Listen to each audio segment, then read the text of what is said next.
स्वागत है इस एक्सप्लेनर में। आज हम एक ऐसी कहानी के बारे में बात करने वाले हैं जो सच में दिल को झकझोर कर रख देती है। ये कहानी है रामू की। एक ऐसा इंसान जिसने अपनी पूरी जिंदगी, अपना वजूद बस एक सपने के लिए दांव पर लगा दिया। हम देखेंगे कि कैसे बेइंतहा प्यार, अनकहा बलिदान और फिर सफलता के बाद का वो कड़वा सच सब कुछ बदल देता है। चलिए सीधे इस कहानी में उतरते हैं। और इस कहानी की शुरुआत होती है सीधे एक अस्पताल के कमरे से, जहां सन्नाटे को चीरते हुए एक डॉक्टर के शब्द गूंजते हैं, इन हाथों ने बहुत मेहनत की है, तभी आप यहां तक पहुंच पाई। सोचिए, ये सिर्फ एक लाइन नहीं है, ये रामू नाम के एक साधारण से मजदूर के उस बिना शर्त वाले समर्पण का सबसे बड़ा सबूत है। एक ऐसा इंसान जिसने किसी और का मुकाम बनाने के लिए खुद को पूरी तरह मिटा दिया, और आज वो अस्पताल के बिस्तर पर है। लेकिन सवाल ये है कि आखिर ये नौबत आई कैसे? तो ये समझने के लिए कि अपना सब कुछ कुर्बान कर देने वाला इंसान इस हालत में कैसे पहुंचा, हमें थोड़ा पीछे जाना होगा, उस असंभव से सपने की शुरुआत पर। यह है रामू, उत्तर प्रदेश का एक बेहद साधारण सा मजदूर। इसके पास दौलत या जायदाद के नाम पर कुछ भी नहीं था, लेकिन इसका सपना बहुत बड़ा था। दरअसल रामू खुद कम पढ़ा लिखा था, लेकिन उसने अपनी 12वीं पास पत्नी सुनीता को एक बहुत बड़ा अफसर बनाने की ठान ली थी। मतलब एक ऐसा विजन जो उस वक्त उसकी हैसियत से कहीं कहीं ज्यादा बड़ा था। अब जाहिर है, जब कोई ऐसा सपना देखता है तो लोग क्या कहते हैं? अरे रामू खुद तो मजदूर है और बीवी को कलेक्टर बनाएगा। समाज के ताने, उनका मजाक उड़ाना, ये सब रोज की बात थी। लोग वाकई बहुत क्रूर हो सकते हैं ना, है ना? लेकिन कमाल की बात यह है कि रामू का इरादा टस से मस नहीं हुआ। इन तानों के बीच भी वो बिल्कुल शांत रहता और बड़ी शालीनता से बस एक ही बात कहता कि उसकी सुनीता एक दिन जरूर बड़ी अफसर बनेगी। अब आगे बढ़ते हैं और देखते हैं कि इस सफलता की इमारत को खड़ी करने के लिए असल में कितना बड़ा शारीरिक और आर्थिक त्याग करना पड़ा था। जरा रामू के इस रूटीन को देखिए, ये किसी तपस्या से कम नहीं था। सुबह 4 बजे उठना, खेतों में खून पसीना एक करना, भारी ट्रकों से सामान उतारना। और जब सुनीता की कोचिंग के लिए उन्हें शहर आना पड़ा ना, तो एक छोटे से किराए के कमरे में रहकर ये मेहनत और भी दोगुनी हो गई। दिन भर वो दिहाड़ी मजदूरी करता और रात को होटलों में जाकर झूठे बर्तन धोता था। इस कदर की थकान के बाद भी वो अक्सर खाली पेट सो जाता था, सिर्फ इसलिए ताकि उसकी पत्नी अपने लक्ष्य तक पहुंच सके। इस सपने की फाइनेंसिंग कोई आसान काम तो था नहीं। पैसों का इंतजाम करने के लिए रामू ने क्या कुछ नहीं किया। अपनी माँ की आखिरी निशानी, उनके पुराने गहने तक बेच दिए। रोजाना दिहाड़ी मजदूरी की, रात की शिफ्ट में बर्तन धोए और ना जाने कितनी ही रातें सिर्फ इसलिए भूखे रहकर गुजारी ताकि सुनीता की फीस समय पर भरी जा सके। मतलब यूपीएससी की उस तैयारी का एक एक पैसा, सच कहूं तो रामू के पसीने और उसकी भूख से चुकाया गया था। लेकिन कहानी में असली और सबसे दुखद मोड़ तब आता है जब यह सपना आखिरकार सच हो जाता है। और यहीं से हम देखते हैं कि कैसे महत्वाकांक्षा और सत्ता का अहंकार इंसान को बदल देता है। जैसे ही यूपीएससी का रिजल्ट आया, हमारे सामने दो बिल्कुल अलग तस्वीरें थीं।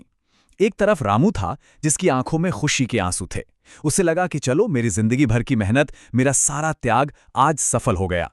लेकिन दूसरी तरफ सुनीता का बर्ताव ही बदल गया। आईपीएस बनते ही उसने एक नया ही लाइफस्टाइल अपना लिया। इस नई दुनिया की चकाचौंध में वो पुरानी नींव कहीं छुप गई, और जिस रामू ने उसे यहां तक पहुंचाया, उसका मजदूर होना अब सुनीता के लिए गर्व की नहीं बल्कि शर्मिंदगी की बात बन गया था। ये दूरियां तब और भी खुलकर सामने आ गईं जब एक दिन रामू सिर्फ अपने प्यार के खातिर सुनीता से मिलने उसके ऑफिस पहुंच गया। उसके कपड़े फटे हुए थे क्योंकि वो तो एक मजदूर ही था। लेकिन सुनीता, वो इतनी शर्मिंदा हुई कि उसने तुरंत अपने सिक्योरिटी गार्ड्स को बुलाया और उसे धक्के मारकर बाहर निकालने का आदेश दे दिया। जरा सोचिए उस पल रामू पर क्या बीती होगी। ये वो वक्त था जब पहली बार रामू को अपनी ही गरीबी पर शर्म आई, और वो भी उस इंसान की वजह से जिसके लिए उसने अपना सब कुछ लुटा दिया था।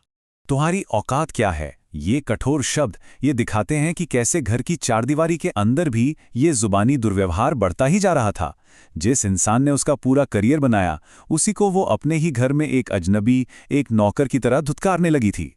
तुम सिर्फ एक मजदूर हो। रामू ने अपने निस्वार्थ प्रेम के कारण दिल पर लगने वाले इन तीखे प्रहारों को भी बस खामोशी से सह लिया। उसने कभी पलटकर कोई शिकायत नहीं की।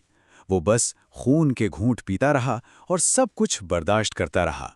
अब ये अनदेखी और ये उपेक्षा एक ऐसे मुकाम पर पहुंच गई जहां रामू का शरीर इस बर्ताव को और नहीं सह सका। एक रात बाहर तेज बारिश हो रही थी और रामू भारी बुखार से तप रहा था। दर्द से तड़पते हुए उसने सुनीता से दवा मांगी। लेकिन सुनीता वो अपने फोन में अपनी उस नई दुनिया में इतनी मगन थी कि उसने इस विनती को ये कहकर अनसुना कर दिया कि इतना ड्रामा मत करो। रामू पूरी रात तड़पता रहा और अगली सुबह हालत इतनी बिगड़ गई कि वो निढाल होकर गिर पड़ा। और बस यहीं से सुनीता का ये निजी अहंकार एक बहुत बड़ा सार्वजनिक मुद्दा बन गया। रामू बेहोश हो गया था और उसकी गंभीर हालत देखकर पड़ोसियों ने तुरंत उसे अस्पताल पहुंचाया। बात मीडिया तक पहुंचने में देर नहीं लगी, खबरें छपने लगी। आईपीएस अफसर ने मजदूर पति की अनदेखी की। देखते ही देखते सुनीता को एक बड़े पैमाने पर जन आक्रोश और कड़ी आलोचना का सामना करना पड़ा। और यही वो क्रिटिकल पॉइंट था जो हमें वापस उसी अस्पताल वाले सीन पर ले आता है जहां से हमने ये एक्सप्लेनर शुरू किया था। तो अब सवाल यह है कि उस डॉक्टर की बात सुनने के बाद आगे क्या हुआ। आइए इस प्रायश्चित और इस अहंकार के टूटने के सफर को देखते हैं। जब सुनीता ने अस्पताल के बिस्तर पर बेसुध पड़े रामू के उन घावों से भरे हाथों को देखा ना, तो उसका सारा अहंकार एक पल में चूर-चूर हो गया। उसे अचानक वो सब याद आने लगा कि कैसे यही वो हाथ थे जिन्होंने उसे किताबें दिलाने के लिए तेज बारिश में भीगते हुए मजदूरी की थी। कैसे ये इंसान खुद भूखा रहा था। और इस भयानक सच का एहसास होते ही वो फूट-फूट के रोते हुए रामू के पैरों में गिर पड़ी। लेकिन अच्छी बात यह रही कि सुनीता का ये प्रायश्चित सिर्फ आंसुओं या खोखले शब्दों तक सीमित नहीं था। उसने असल में ठोस कदम उठाए। सबसे पहले उसने अपनी गलती और रामू के त्याग को सार्वजनिक रूप से स्वीकार किया। फिर उसने मजदूरों के अधिकारों के लिए पूरी जी-जान से काम करना शुरू किया, गरीब बच्चों की पढ़ाई का खर्च उठाया और रामू के उस अनकहे त्याग को हमेशा के लिए सम्मान देने के लिए अपने गांव में रामू श्रमिक विद्यालय नाम से एक स्कूल भी खोला। और उसी स्कूल के उद्घाटन के दिन सुनीता ने एक ऐसी बात कही जो इस पूरी कहानी का निचोड़ है। असली महानता त्याग और मेहनत में होती है। इस एक एहसास ने सफलता को लेकर उसकी पूरी सोच को जड़ से बदल कर रख दिया। तो इस एक्सप्लेनर के अंत में एक बहुत ही गहरा सवाल हमारे सामने आता है।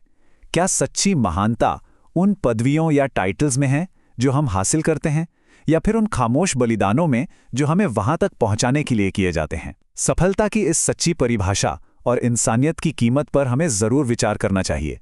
इसी भावुक विचार के साथ आज का ये एक्सप्लेनर हम यहीं समाप्त करते हैं।